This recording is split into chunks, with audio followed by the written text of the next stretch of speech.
একটা সময় আমাদের পাশে বসে গেম প্লে দেখা পাবলিক গুলো এখন অনেক প্রো হয়ে আছে। তাদের সাথে কাস্টমে গেলে এখন 7-0 খেলতে হয়।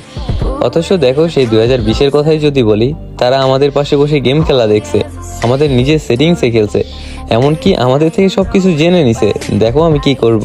আর তারাই এখন কাস্টমে চ্যালেঞ্জ দেয়। এখনকার প্লেয়ারদের ভেতরে তো অ্যাটিটিউড অহংকারে ভরা। আগে যখন একটা প্লেয়ার 1v4 ক্লাস করতো তখন আমরা তাদের বিগ ফ্যান করে চিল্লাইতাম, আর এখন 1v4 কেন 1v6 মাইরা দেখো, বিগ ফ্যান করার কেউ থাকবে না।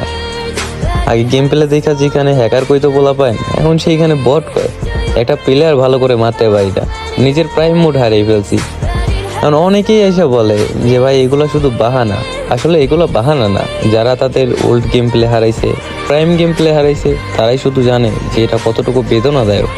তোমরা আর নতুন প্লেয়ার কি বুঝবা ভাইয়া, তোমরা তো শুধু পারো ওইটাই 1 ভার্সেস 1-এ আসো।